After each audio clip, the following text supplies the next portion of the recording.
Bab 2411 Berlutut dan Panggil Ayah. Ye Bufan tentu saja tidak keberatan menjelaskan apapun kepada mereka. Dia tersenyum dan berkata, mungkin Peri Hanjian menyukai permen manisanku. Wah, jangan bermimpi. Namongdu melengkungkan bibirnya dengan jijik. Dari segi latar belakang, kami adalah murid inti dari Sekte Jiuxing. Dari segi kultivasi, kami berada di puncak Mahayana. Dari segi hadiah, harta yang kami bawa keluar bahkan lebih baik dari milikmu. Bagaimana orang kecil sepertimu yang tidak memiliki latar belakang, tidak memiliki kultivasi, dan tidak memiliki hadiah dapat dibandingkan dengan kami? Feng Wuhen mengikuti dan berkata, itu benar. Peri Hanjian pasti buta, kalau tidak, bagaimana mungkin dia menyukaimu, apalagi menerima permen manisanmu yang menyebalkan itu. Hua Ruyu tersenyum menawan, kakak, mengapa kamu tidak mengikutinya? Dia menghargai emosi, bukan latar belakangmu, kultivasimu, atau apakah kamu punya uang. Bagaimanapun, aku memiliki semua hal ini yang tidak kamu miliki. Ye Bufan menggelengkan kepalanya, kamu terlalu banyak berpikir. Siapa tahu, mungkin dia menyukai orang sepertiku.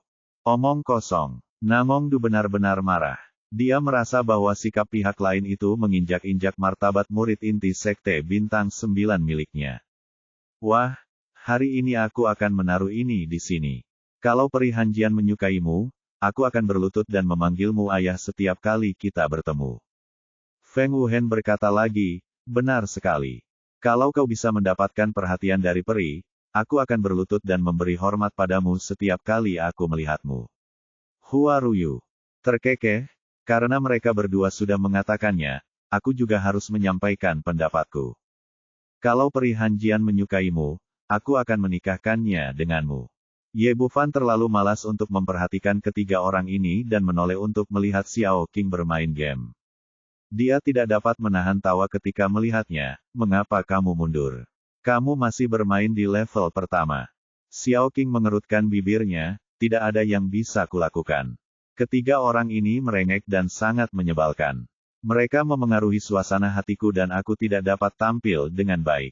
Lili meninggalkan aula dan datang ke aula belakang dengan gembira sambil membawa hadiah.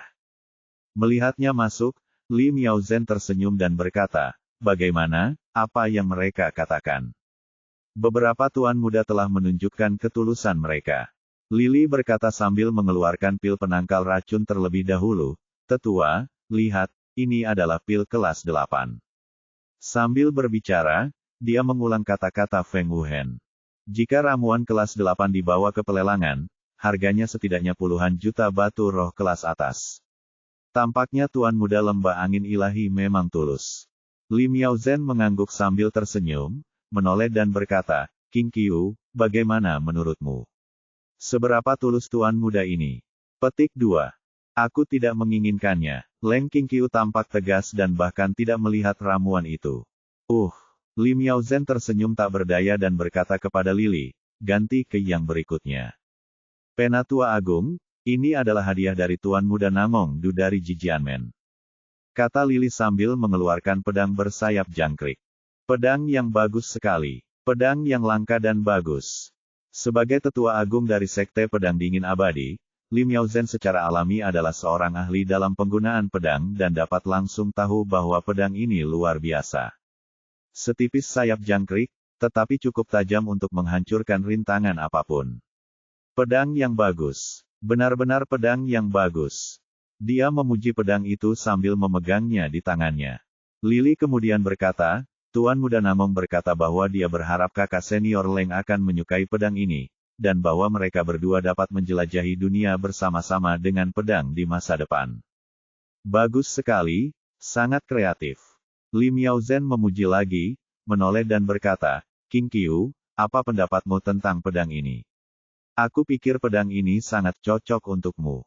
Aku tidak menginginkannya. Meskipun pedang itu menggoda, sikap Leng Qingqiu tetap sama seperti biasanya, tanpa ada perubahan apapun. Alasan mengapa dia menyetujui permintaan Li Miaozhen sepenuhnya demi sekte, dan tekad batinnya tetap kuat seperti sebelumnya. Jika kamu tidak suka yang ini, lupakan saja.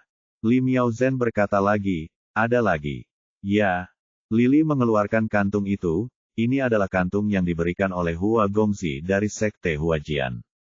Kantung ini memiliki efek menjernihkan pikiran dan menyegarkan otak. Membawanya bersamamu selama latihan dapat mencegahmu tersesat. Petik 2. Hua Gongzi ini juga orang yang menarik. Li Miaozhen mengambil kantung itu di tangannya dan mengangguk. King Qiu, apa pendapatmu tentang yang ini? Aku tidak menginginkannya. Meskipun ketiga hadiah itu memiliki gaya yang berbeda, Leng King Qiu sama seperti sebelumnya, hanya mengucapkan 3 kata dengan ringan, bahkan tanpa melihatnya. Baiklah, baiklah, lupakan saja jika kau tidak menyukainya. Li Miaozhen tidak memaksanya. Menurutnya, hari ini dia sudah mengambil langkah pertama. Mungkin suatu hari nanti murid perempuan yang sombong ini akan tergerak. Lili merasa sedih. Menurutnya, harta karun ini tidak akan bisa membuat kakak perempuannya terkesan, dan tidak perlu mengeluarkan permen Hao yang masih rusak.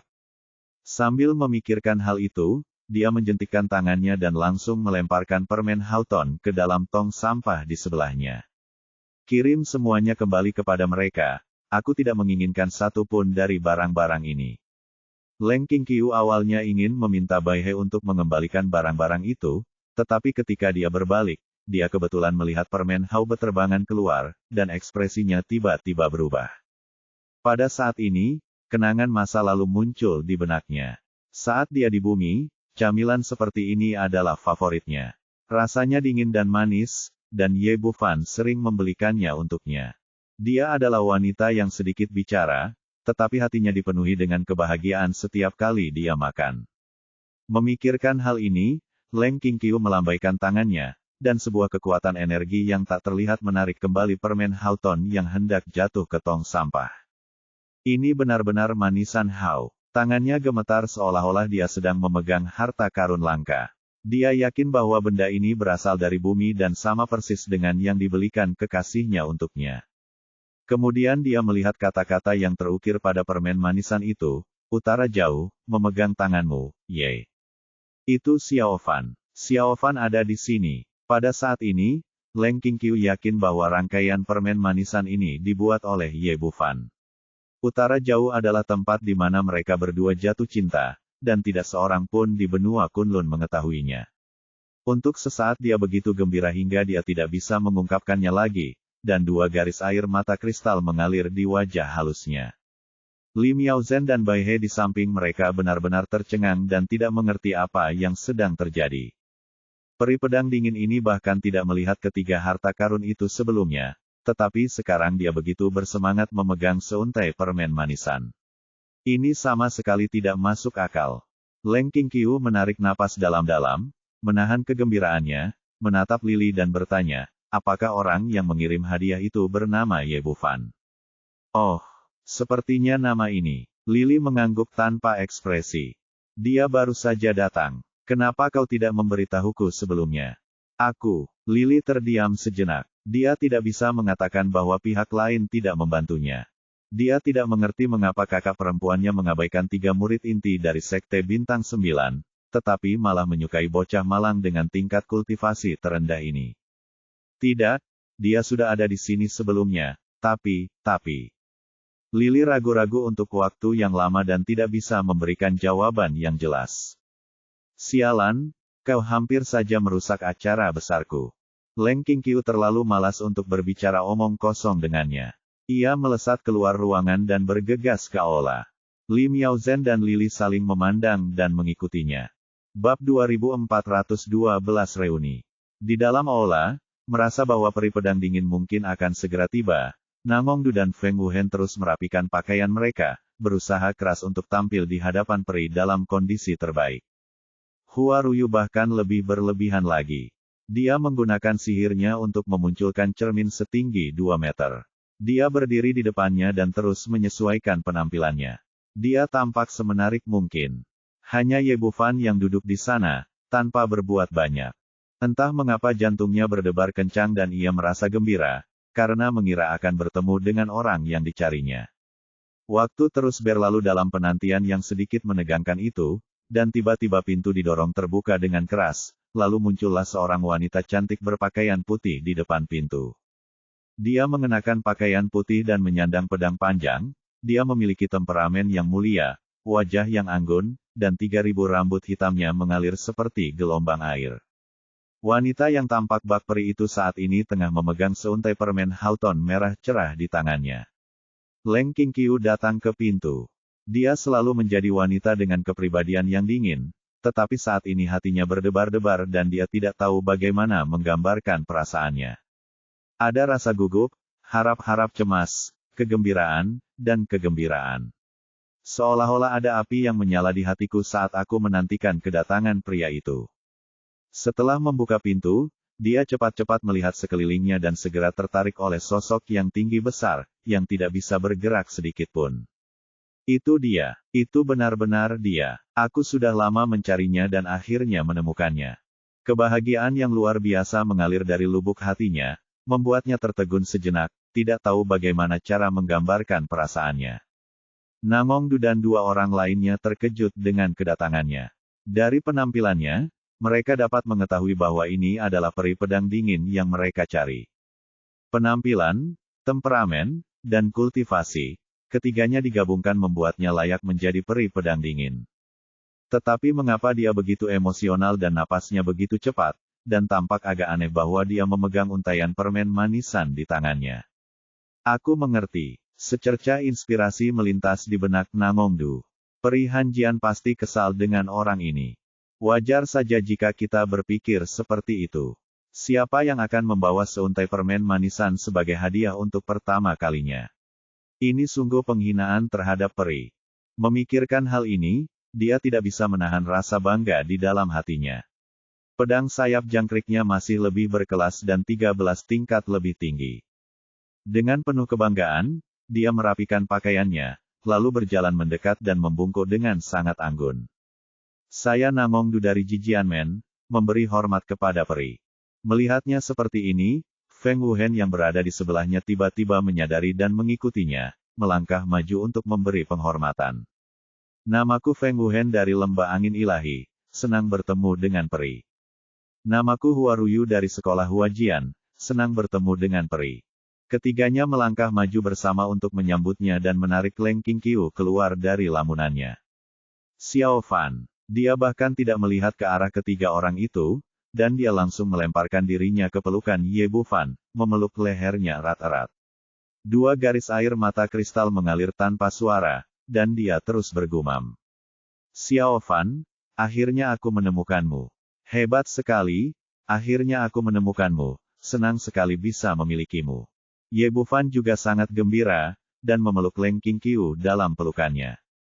Ya, aku juga mencarimu. Keduanya berpelukan dengan penuh gairah, hati mereka dipenuhi dengan kegembiraan karena perpisahan dan pertemuan kembali. Lim Yaozhen dan Bai He, yang tiba di pintu tepat setelahnya, kebetulan melihat pemandangan ini dan keduanya tercengang. Apa yang terjadi? Apakah ini masih peri Hanjian yang pemarah? Mengapa dia begitu dekat dengan seorang pria? Adapun Namongdu, Feng Wuhen dan dua lainnya, mereka seperti sedang disihir. Mereka berdiri di sana dengan ekspresi bingung di wajah mereka, tidak tahu apa yang sedang terjadi.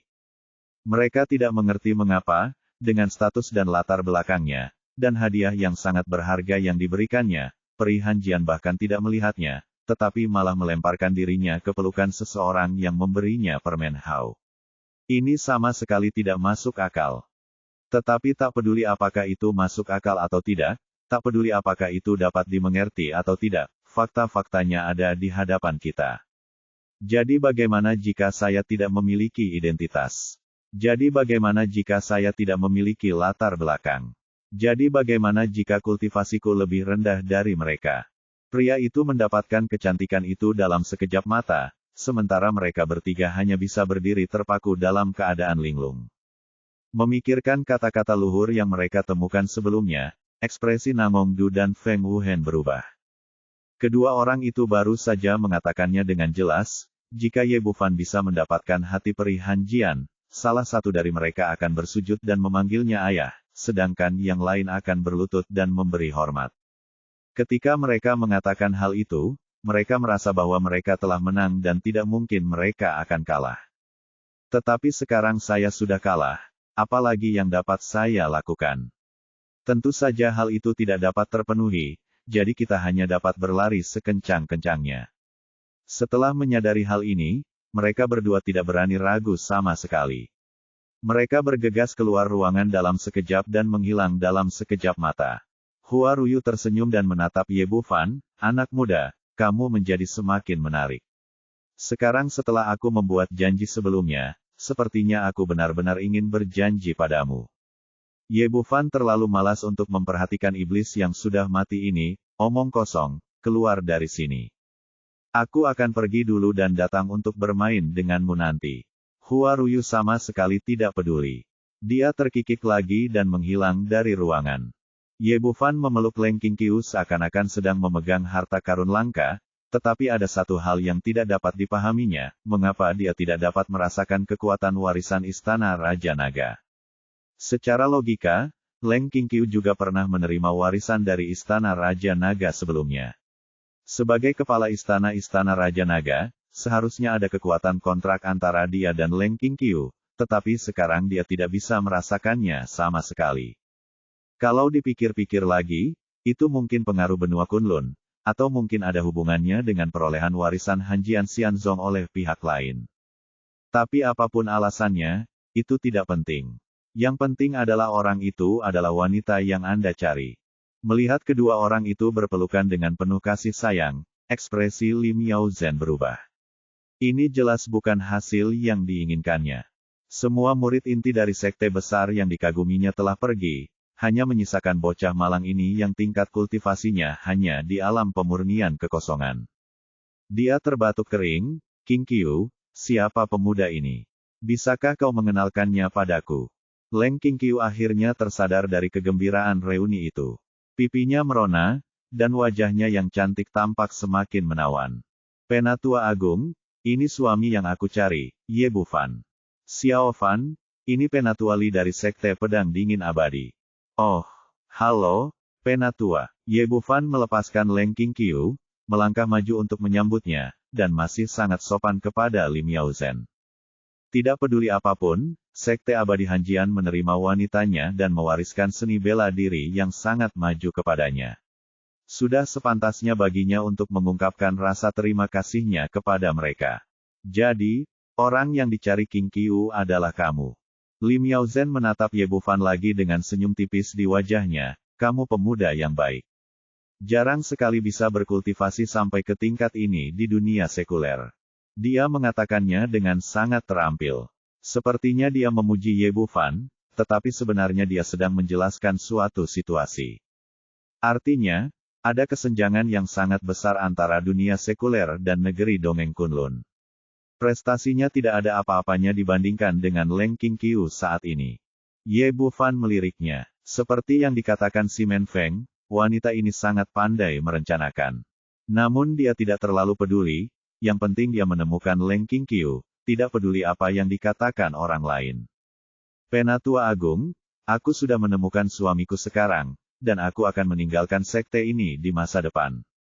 Leng Qingqiu tahu betul bahwa Ye Bufan pasti akan kembali ke bumi, dan dia tidak akan tinggal di sini. Bagaimanapun, di sanalah rumahnya, tempat orang-orang yang dicintainya, tuannya, dan teman-temannya berada. Bab 2413, Lim Yaozhen yang licik. Setelah Leng Qingqiu selesai berbicara, ekspresi Lim Yaozhen tiba-tiba berubah. Bagaimanapun, ini adalah murid berbakat yang dilatih oleh sekte tersebut. Yang terpenting adalah dia telah diakui oleh makam pedang dan telah memahami inti pedang.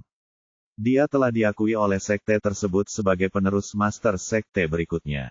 Terlebih lagi, dia sekarang memimpin tim untuk berpartisipasi dalam kompetisi jenius dan monster. Jika Leng Qingqiu diizinkan pergi saat ini, dia mungkin tidak dapat mempertahankan posisinya sebagai tetua agung saat dia kembali. Memikirkan hal ini, dia langsung berteriak, "Tidak, Qingqiu, kamu tidak boleh pergi. Qingqiu, jangan impulsif. Kamu sudah ditunjuk sebagai penerus pemimpin sekte berikutnya. Bagaimana kamu bisa pergi?" Lim Yaozhen tampak cemas, berharap dapat mempertahankan pihak lain dengan menawarkan posisi pemimpin sekte. "Tetua, saya tidak pernah mengatakan bahwa saya ingin menjadi pemimpin sekte. Di hati saya suami saya adalah segalanya, lebih penting daripada apapun.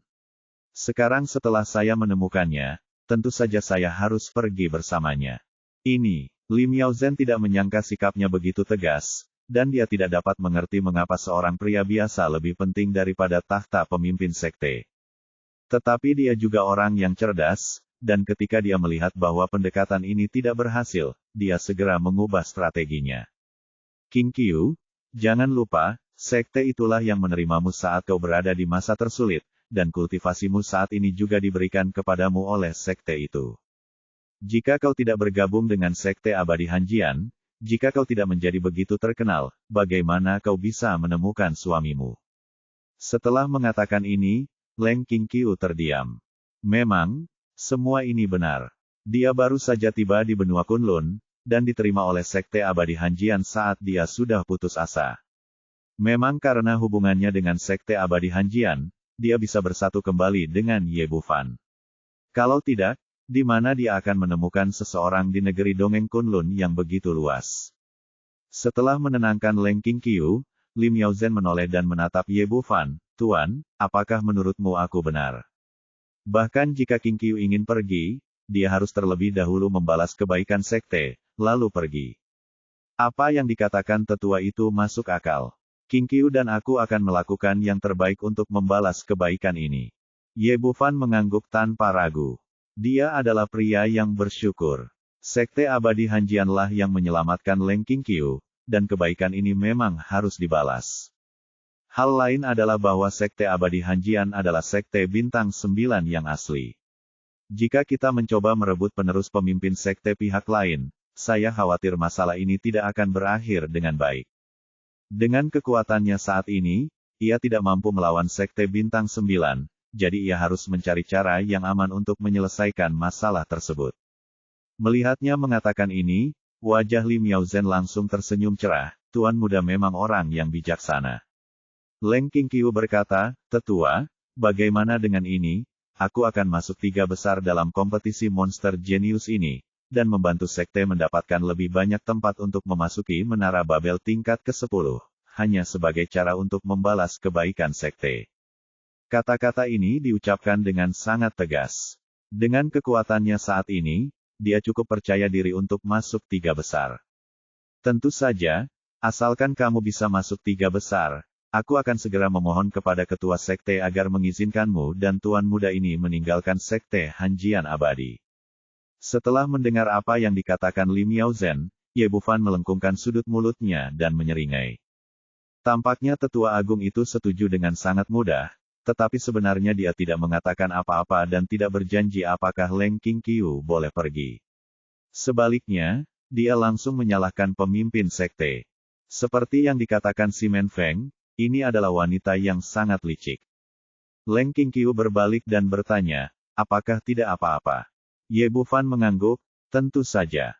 Lim Yaozhen berkata sambil tersenyum, Qingqiu, apapun yang terjadi, kamu juga murid sekte pedang dingin abadi milikku. Jika saatnya tiba, aku akan berbicara kepada ketua sekte untuk menikahkanmu dengan cara yang agung dan tidak akan pernah membiarkanmu menderita keluhan apapun. Setelah itu, dia menoleh dan menatap Ye Bufan. Qingqiu adalah murid sekte pedang dingin abadi milikku yang paling luar biasa. Anak muda, jika kamu ingin menikahinya, kamu harus menunjukkan ketulusan. Ye Bufan mengutuk dalam hatinya bahwa wanita tua ini benar-benar tidak tahu malu. Dia benar-benar mendapatkan sesuatu tanpa imbalan dan meminta harga dari kedua belah pihak. Ketulusan apa yang perlu dia tunjukkan ketika dia ingin membawa pergi istrinya? Namun, bagaimanapun juga, dia membutuhkan bantuan dari seseorang sekarang, dan dia tidak ingin merusak hubungan kecuali jika benar-benar diperlukan. Selain itu, pihak lain telah membantu Leng Qingqiu. Dia tersenyum tipis, Tetua Agung, tolong beritahu aku apa yang kau inginkan. Apa yang harus kulakukan? Itu mudah. Sebenarnya, aku tidak bermaksud mempersulitmu. Aku hanya tidak ingin Qingqiu kita terlalu menderita. Lim Yaozhen menunjukkan senyum licik, aku melihat bahwa kau juga seorang kultivator. Apakah kau di sini untuk berpartisipasi dalam kompetisi jenius dan monster? Ye Bufan tidak menyembunyikannya, iya, Aku berpartisipasi dalam kompetisi atas nama Tian Losu. Li Miaozhen berkata, itu mudah. Kami di Sekte Abadi Hanjian tidak peduli dengan uang. Kami hanya memintamu untuk masuk ke dalam 10 besar kompetisi jenius dan monster. Permintaan ini tidak berlebihan, kan? Baiklah, itu tidak berlebihan. Ye Bufan setuju dengan sangat lugas. Dia benar-benar yakin dengan kekuatannya saat ini. Dengan penguasaannya atas teknik pemurnian tubuh api, dia pada dasarnya tak terkalahkan di tahap Void. Jika dilengkapi dengan pedang jiwa dan sarana lainnya, ia akan mampu mengalahkan bahkan seorang kultivator Mahayana awal. Benar sekali, anak muda harus punya ambisi. Li Miaozhen sama sekali tidak tahu tentang ini. Dia mengira Ye Bufan telah jatuh ke dalam perangkapnya karena dorongan hati dan tertawa. Saat itu, King Qiu akan berada di 3 besar, dan kamu akan berada di 10 besar. Kalau begitu, kalian berdua akan menjadi pasangan yang sempurna. Jika orang lain memberitahu orang lain tentang hal itu, King Qiu akan bangga, dan Sekte Abadi Hanjian kita tidak akan malu.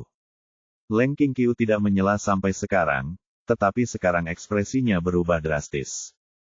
Penatua Agung, ini sama sekali tidak mungkin. Xiao Fan hanya berada di alam pemurnian Void, bagaimana mungkin dia bisa masuk ke 10 besar? Bukankah ini terlalu berlebihan? King Qiu, apa yang kamu bicarakan? Tuan Muda Ye tidak keberatan, jadi bagaimana ini bisa terlalu berlebihan? Li Miaozhen tertawa semakin bangga. Dia tahu betul catatan masa lalu Tian Losu. Setiap kali mereka berpartisipasi dalam kompetisi, mereka hanya ada di sana untuk menambah jumlah dan tidak dapat memenangkan satu pertandingan pun. Belum lagi pemuda di depannya ini baru berada di Void Refinement Realm. Dia mungkin akan segera berakhir begitu kompetisi dimulai. Dia akan cukup beruntung untuk bisa mempertahankan hidupnya, jadi tidak perlu memikirkan untuk masuk dalam 10 besar. Jika pihak lain gagal memenuhi tuntutannya saat itu, dia dapat menolak dengan alasan yang masuk akal dan tetap mempertahankan Leng King Qiu di sekte tersebut. Ini, Leng King Qiu juga tahu ini. Dia menatap Ye Bufan dengan cemas, Xiao Fan, tolong bicara cepat dan jangan impulsif. Tidak peduli apa kultivasimu, tidak peduli apakah kamu telah mencapai sesuatu atau tidak, bagaimanapun juga kamu adalah orangku, dan aku tidak peduli dengan ini. Ye Bufan meraih tangannya dan meremasnya dengan kuat, Tetua Agung benar, kamu sangat luar biasa. Jika aku terlalu buruk, maka aku tidak akan layak untukmu. Aku, Leng King Qiu ingin mengatakan sesuatu, tetapi dihentikan oleh Ye Bufan dengan tatapan tegas. Jangan khawatir, apakah kamu masih tidak percaya padaku? Kapan aku pernah mengecewakanmu? Baiklah, kalau begitu, Leng King Qiu tidak mengatakan apapun pada akhirnya, tetapi dia telah memutuskan bahwa apapun hasil akhirnya, dia akan pergi bersama Ye Bufan. Li Miaozhen tersenyum dan berkata, Tuan Ye, kalau begitu kami tidak akan menahan Anda di sini. Kembalilah dan persiapkan diri. Saya harap Anda bisa mendapatkan hasil yang baik. Jangan khawatir, saya tidak akan mengecewakan Tetua Agung. Ye Bufan menatapnya dengan penuh arti, dan akhirnya mengulurkan tangan untuk menarik Leng King Qiu ke dalam pelukannya dan mencium keningnya. Percayalah padaku, aku akan membawamu pergi setelah kompetisi. Aku percaya padamu. Pipi Leng King Qiu memerah dan dia mengangguk dengan tegas. Ye Bufan melambai padanya, lalu membawa Xiao Xing pergi. Bab 2414, lakukan apa yang kau katakan. Leng King Qiu terus menatap punggung Ye Bufan sampai dia benar-benar menghilang, lalu dengan enggan dia menarik kembali pandangannya. Ada rasa baru, kegembiraan, dan keengganan di wajahnya yang lembut. Dia benar-benar ingin berlari dan pergi bersama pria ini, tetapi dia juga tahu bahwa sekarang bukanlah saat yang tepat. Kebaikan Sekte Pedang Dingin Abadi harus dibalas, dan baru kemudian dia bisa mengikuti lelaki itu tanpa beban apapun. Li Miaozhen berkata, baiklah King Qiu, kembalilah dan perbaiki kondisimu serta persiapkan diri untuk kompetisi. Baiklah, aku pasti akan menepati janjiku. Leng King Qiu berkata dan kembali ke kamarnya. Setelah dia pergi, ekspresi Li Miaozhen langsung berubah dingin dan senyum di wajahnya menghilang. Lili berkata, Penatua, Anda tidak akan benar-benar membiarkan kakak senior Leng pergi. Li Miaozhen berkata dengan dingin, Qingqiu adalah murid jenius yang langka di sekte kita. Bagaimana kita bisa membiarkannya pergi dengan seorang anak laki-laki di alam pemurnian Void? Lily sedikit bingung, tapi bukankah Anda baru saja setuju? Saya setuju, tetapi apakah itu akan berhasil? Li Miaozhen mencibir, apakah menurut Anda anak laki-laki itu benar-benar dapat menunggu sampai saat itu? Saya khawatir dia dalam masalah besar sekarang. Lily bertanya dengan bingung, apa maksud Anda? Perlukah aku menjelaskan lebih lanjut? Li Miaozhen berkata, dia hanyalah seorang kultivator alam pemurnian Void, tetapi dia begitu sombong sehingga berani memprovokasi murid inti dari 3 sekte bintang 9. Orang-orang di sekte pedang dingin kita tidak berani melakukan apapun, tetapi bagaimana jika mereka pergi? Mata Lily berbinar, aku mengerti. Tuan muda itu sangat menyukai kakak senior Leng. Jika kekuatan mereka setara, itu akan baik-baik saja, tetapi kuncinya adalah kekuatan anak laki-laki itu terlalu rendah, dan seseorang pasti tidak dapat menelan napas ini. Li Miaozhen berkata, aku tidak tahu tentang yang lain, tetapi anak Namong dari sekte pedang ekstrim adalah orang yang berpikiran sempit, dia pasti akan mengambil tindakan. Lily segera mengangkat jempolnya, tetua itu benar-benar penuh perhitungan. Ketika anak itu cacat, kakak senior tidak akan berpikir untuk meninggalkan sekte. Li Miaozhen menunjukkan ekspresi puas di wajahnya, bahkan jika Ye Bufan lolos dari ini secara kebetulan, apa yang bisa dia lakukan? Dia terlalu lemah dan hanya bisa menjadi pejalan kaki dalam pertempuran para jenius dan monster. Dalam kompetisi terakhir, Tianluozu tidak memenangkan satu pertandingan pun dan pertandingan itu benar-benar berakhir begitu dimulai. Saya kira tahun ini tidak akan jauh lebih baik. Anak ini masih ingin masuk 10 besar, yang hanya angan-angan. Tidak ada kemungkinan sama sekali. Lily mengangguk berulang kali, lalu berkata, tetua, jika saya katakan hanya jika, bagaimana jika Ye Bufan benar-benar masuk 10 besar, dan kakak senior Leng juga masuk 3 besar sesuai keinginannya? Apakah Anda benar-benar ingin membiarkan mereka pergi? Jangan pernah berpikir tentang itu. Apakah menurutmu begitu mudah untuk menemukan murid berbakat di sebuah sekte? Jika anak itu tidak berhasil masuk 10 besar, dia masih bisa menyelamatkan hidupnya. Jika tidak, dia akan mati. Karena ini menyangkut pewaris makam pedang, sekte tidak akan pernah membiarkan ancaman apapun muncul. Jika benar-benar terjadi, anak bernama Ye itu pasti akan musnah. Yah, ada beberapa hal yang tidak boleh terlalu banyak kamu ketahui. Jadi tutup mulutmu. Setelah mengatakan itu, Li Miaozhen berbalik dan berjalan keluar ruangan. Ye Bufan dan orang lainnya berjalan keluar pintu. Xiao Xing bertanya, Kakak Ye, karena kamu sudah menemukan istrimu, mengapa kamu tidak membawanya bersamamu? Jangan khawatir, penyihir tua itu tidak bisa menghentikanmu bersamaku di sini. Tidak perlu terburu-buru. Meskipun Ye Bufan juga ingin segera membawa Leng Qingqiu pergi, dia juga tahu bahwa sekarang bukanlah saatnya. Jika mereka benar-benar melakukan itu, sekte abadi Hanjian akan segera berbalik melawan mereka, dan Xiao Xing sendiri tidak akan mampu menahan begitu banyak guru Mahayana yang kuat. Yang terpenting adalah dia dan Leng Qingqiu sama-sama membutuhkan kompetisi ini, lalu memasuki Menara Babel tingkat ke-10 bersama-sama dan memanfaatkan waktu untuk meningkatkan kekuatan mereka. Ini adalah prioritas utama. Sebagai perbandingan, membawa pergi Leng Qingqiu setelah beberapa hari mungkin bukan hal buruk. Pada saat ini, dia mengangkat alisnya, lalu membawa Xiao Xing ke gang terpencil dan sepi di dekat sana. Tempat ini awalnya sangat terpencil, dan saat itu sudah malam, kegelapan menyelimuti seluruh tempat, membuatnya tampak sangat sunyi. Xiao Xing segera menyadari ada yang tidak beres, Saudara Ye, apakah kamu mengambil jalan yang salah? Ini bukan jalan yang kita lalui. Benar, beberapa orang ingin bermain dengan kita, jadi mari kita bermain dengan mereka. Ye Bufan tersenyum jenaka, datang ke ruang terbuka yang luas, berbalik dan berkata kepada kegelapan, apakah kamu tidak keluar? Apakah kamu masih belum puas di sini? Begitu. Kata-kata itu jatuh, 7 atau 8 bayangan hitam berjalan keluar dari kegelapan, dipimpin oleh Namong Du, murid inti Jijianmen, dan Duan Rui mengikuti dengan orang-orang dari sebelumnya. Oh, bukankah ini Tuan Muda Nangong? Aku tidak menyangka kita akan bertemu lagi secepat ini. Ye Bufan tersenyum saat melihatnya. Ayo, cepat berlutut, tidak perlu memanggilku ayah. Aku tidak mampu kehilangan muka dengan anak sepertimu. Wah, kau mencari kematian. Wajah Namong Du sangat jelek. Sebagai murid Jijianmen yang paling menonjol, kapan dia pernah diejek seperti ini? Ye Bufan tersenyum bercanda. Apa? Kamu sendiri yang mengatakannya, apakah aku salah dengar? Apa yang kamu katakan itu bukan kata-kata, tapi kentut. Wah, tahukah kamu apa yang kamu lakukan? Mata Namong Du menyemburkan api. Dia telah lama mendambakan peri pedang dingin.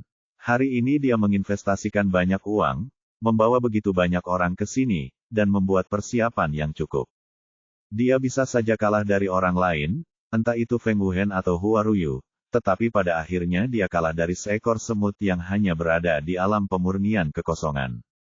Ye Bufan masih tersenyum, tentu saja aku tahu, aku hanya ingin mengingatkan Tuan Namong untuk memenuhi janjinya. Kamu, wajah Namong Du memucat. Dia tidak menyangka bahwa saat ini, pihak lain masih begitu tidak tahu apa-apa tentang hidup dan mati. Kakak senior Namong, mengapa membuang waktu berbicara dengannya? Serahkan orang ini padaku. Duan Rui melangkah maju dan bersiap untuk mengambil tindakan. Meskipun Namong Du marah, dia tidak mengambil tindakan langsung. Menurutnya, sebagai seorang kultivator alam Void Puncak, menyerang seorang kultivator alam pemurnian Void sama saja dengan menurunkan statusnya sendiri. Dia menggertakkan giginya dan berteriak, beri aku pelajaran yang berat, lalu kutelanjangi dirimu dan kugantung kau di tempat yang paling mencolok di kota kekaisaran. Aku akan membiarkan Leng Qingqiu melihat betapa tidak bergunanya pria yang dipilihnya. Yang tidak pernah dia duga adalah Ye Bufan mulai bertepuk tangan begitu dia selesai berbicara. Ini ide yang bagus. Mari kita lakukan seperti yang kau katakan. Wah, tampaknya kau cukup bijaksana. Duan Rui sama sekali tidak mengerti arti kata-katanya. Ia tersenyum dan mengulurkan tangannya yang besar untuk meraihnya. Menurutnya, akan terlalu mudah menghadapi seorang kultivator alam pemurnian kekosongan dengan tingkat kultivasinya sendiri. Namun yang tidak pernah diduganya ialah saat ia mengulurkan tangannya, sebuah kepalan tangan kecil seputih batu giok tiba-tiba muncul di hadapannya. Kepalan kecil itu tidak besar, namun sangat bening, bagaikan sebuah karya seni, namun membuatnya merasakan tekanan yang belum pernah terjadi sebelumnya. Sebelum dia sempat tersadar, tinju Xiaoxing menghantamnya keras di pangkal hidungnya, dan dengan bunyi, krek, dia terlempar ke belakang. Bab 2415 Pohon Berbuah. Duan Rui dalam keadaan bingung. Dia tidak pernah menyangka bahwa gadis kecil yang mengikutinya sebenarnya adalah seorang Master Super.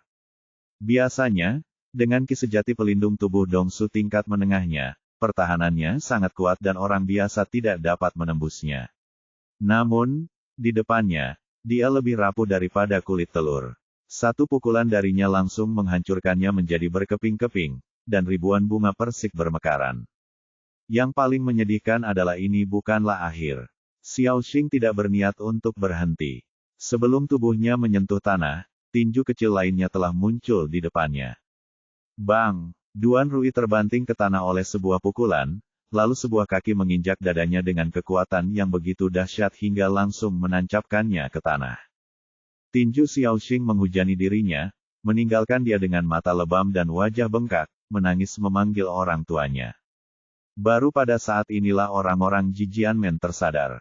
Namong Du meraung, beraninya kau. Pada saat ini, dia juga menyadari bahwa pihak lain adalah orang yang kuat. Dia mengulurkan tangannya dan menghunus pedang panjang di belakangnya. Cahaya pedang yang mengejutkan menembus langit malam dan menusuk ke arah wajah Xiaoxing dengan niat membunuh yang tajam.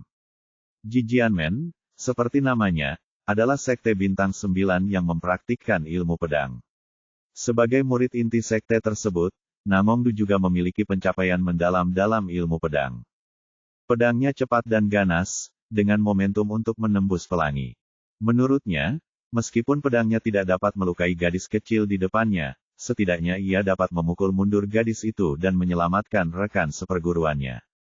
Namun kenyataan membuktikan bahwa dia salah. Pedang itu berhenti di tengah jalan dan tidak bergerak. Sebuah tangan kecil seputih giok mencengkeram ujung pedang itu. Ini, Namongdu tercengang. Dia tahu betul betapa kuatnya pedangnya. Tidak berlebihan jika dikatakan bahwa pedang itu dapat membelah gunung dan memotong sungai. Namun, pedang seperti itu pun berhasil ditangkap oleh seseorang dengan tangan kosong. Sungguh tingkat kultivasi yang kuat dan tubuh yang kuat yang dibutuhkan untuk ini. Setelah terkejut sesaat, dia bergegas mencabut pedangnya, tetapi menemukan bahwa pedang di tangannya tampak seperti dilas bersama-sama, dan dipegang erat oleh tangan kecil seperti batu giok putih itu. Tidak peduli bagaimana dia mendorong energi sejatinya, dia tidak bisa menggerakkannya sama sekali. Ini adalah orang yang sangat kuat di era Mahayana. Meskipun dia tidak mau mengakuinya, pikiran buruk ini masih muncul di benaknya. Hanya ada satu jawaban bagi orang yang dapat menekannya yang berada di puncak tahap Dongsu, yaitu pihak lain merupakan orang kuat di tahap Mahayana. Dia tidak pernah menyangka bahwa seorang anak di alam pemurnian kekosongan akan dikelilingi oleh orang kuat yang begitu melindunginya. Xiao Xing sama sekali tidak peduli dengan apa yang dipikirkannya. Dia meninjunya dengan tinju kecilnya, menghancurkan pedang itu menjadi berkeping-keping. Kemudian dia meninju dadanya dengan keras lagi. Semua itu terjadi begitu cepat, hingga Namongdu tidak sempat bereaksi dan langsung terlempar oleh sebuah pukulan. Xiao Xing mengikutinya seperti bayangan, meraih pergelangan kakinya, dan menggunakan gerakan terbaiknya untuk melemparkannya ke tanah. Namongdu merasa seolah-olah matanya gelap, organ-organ dalamnya hampir hancur, dan seteguk darah muncrat keluar. Pada saat ini, dia sangat menyesali keputusannya. Jika dia tahu bahwa pihak lain memiliki orang yang begitu kuat, dia tidak akan datang atau membawa para tetua sekte untuk membantu. Namun sekarang sudah terlambat. Yang bisa ia lakukan hanyalah berusaha sekuat tenaga untuk menahan kekerasan dari pihak lain. Melihat kakak tertuanya dipukuli, murid-murid Jijianmen lainnya segera datang untuk membantu, tetapi mereka semua terjatuh ke tanah dalam sekejap mata. Bahkan mereka yang berada di puncak alam void tidak dapat dikalahkan dalam satu gerakan, apalagi ikan dan udang kecil ini. Xiao Xing benar-benar menikmati pukulan kali ini. Untuk beberapa saat, pukulannya mengenai daging, menimbulkan suara berderak dan teriakannya tidak ada habisnya. Pemukulan itu hampir berakhir, jadi dia berbalik untuk melihat Ye Bufan. Kakak Ye, apakah kau sudah memberiku pelajaran? Ya. Mari kita lanjutkan ke langkah berikutnya. Ye Bufan melangkah maju dan menyegel kultivasi orang-orang ini sepenuhnya, lalu merobek pakaian mereka, meninggalkan mereka masing-masing hanya dengan celana pendek bermotif bunga besar. Kemudian dia menambahkan prosedur lain, merampas semua cincin penyimpanan mereka, lalu mengambil tali untuk mengikat orang-orang ini bersama-sama, dan mengangkat mereka ke udara. Mereka segera tiba di daerah paling makmur di kota kekaisaran, menemukan sebuah pohon besar dan kokoh, dan menggantung semua orang ini di pohon seperti buah ginseng. Namun, karena sudah larut malam dan hanya ada sedikit pejalan kaki yang lalu lalang, dia tidak ditemukan untuk beberapa saat. Baiklah, ayo kembali. Setelah melakukan semua ini, Ye Bufan dan Xiao Xing dengan senang hati kembali ke penginapan. Namongdu yang malang dan yang lainnya dipukuli hingga hitam dan biru, penuh luka, dan kultivasi mereka disegel, bahkan titik akupuntur di tubuh mereka disegel.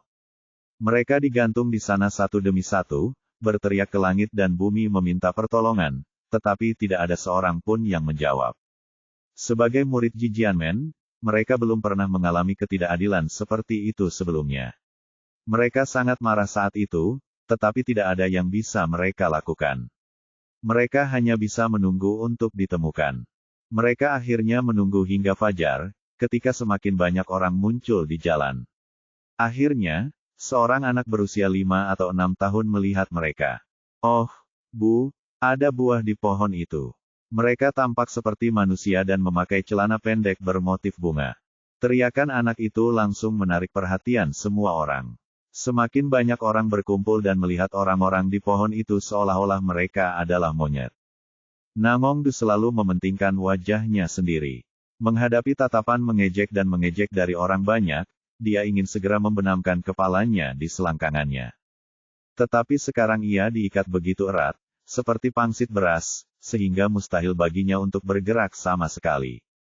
Sungguh konyol bahwa semua ini adalah rencananya sendiri. Awalnya dia ingin menggunakannya pada Ye Bufan, untuk menghancurkan reputasinya dan mempermalukannya. Pada akhirnya, kau terperangkap dalam kepompong, dan itu semua salahmu. Setelah lebih dari setengah jam penderitaan yang menyakitkan, sebuah suara datang dari bawah pohon. Saudara Namong, apakah ini Anda? Orang yang berbicara adalah Feng Wuhen dari kemarin. Dia berdiri di bawah pohon dan menatap Namong Du dengan tidak percaya. Dia sangat tampan kemarin, tetapi hari ini dia terlihat sangat menyedihkan, dengan wajahnya yang babak belur seperti kepala babi, sedemikian buruknya hingga dia hampir tidak dapat mengenali dirinya sendiri. Namong Du awalnya malu mengakuinya, tetapi sekarang tidak ada pilihan lain. Dia tidak bisa tinggal di sini selamanya. Karena semakin banyak orang yang datang menemuinya, cepat atau lambat dia akan dikenali. Tak berdaya, dia hanya bisa menelan harga dirinya dan mengangguk putus asa sambil mengeluarkan suara rengekan. Ketika Feng Wuhen melihat bahwa itu benar-benar Namong Du, dia awalnya tertegun, lalu senyum muncul di wajahnya. Dia tidak menyangka bahwa pihak lain akan berakhir dalam keadaan yang menyedihkan. Lucu memang, tapi saya tetap harus membantu. Dengan mengangkat tangannya, puluhan bilah angin melesat keluar, seketika memotong semua tali semua orang dan menjatuhkan mereka dari pohon. Setelah menangkap mereka dan meletakkan mereka di tanah, Feng Wuhen melepaskan titik akupuntur Namong Du dan yang lainnya. Saudara Namong, apa yang terjadi? Siapa yang berani menyerang orang-orang dari Jijianmen? Mari kita bicarakan di tempat lain. Menghadapi begitu banyak tatapan orang, Namong Du merasa wajahnya terbakar. Dia telah kehilangan semua mukanya untuk orang-orang dari Jijianmen, jadi bagaimana mungkin dia berani berbicara di sini? Tak lama kemudian semua orang meninggalkan tempat ini dan tiba di suatu sudut terpencil. Sialan, itu orang bernama Ye. Dia menipuku. Gadis kecil di sebelahnya ternyata seorang master. Feng Wuhen awalnya ingin memberi Ye Bufan pelajaran kemarin, tetapi kemudian dia berpikir bahwa menyerang seorang Master Void Refinement Realm akan merusak reputasinya sendiri, jadi dia akhirnya menyerah. Sekarang, setelah mendengar perkataan Namong Du, saya merasa takut. Untungnya, saya tidak mengambil tindakan, kalau tidak, saya yang akan tergantung di pohon. Saudara Namong, apa yang akan kamu lakukan? Aku harus membalas dendam ini. Jejak kebencian melintas di mata Namong Du, lalu dia menangkupkan tangannya. Terima kasih saudara Feng atas bantuanmu, aku akan mengingat kebaikan ini. Setelah itu, dia membawa semua orang pergi seperti embusan angin. Bagaimanapun, sungguh memalukan melihat orang-orang seperti ini, dan dia harus segera kembali untuk menyembuhkan luka-lukanya.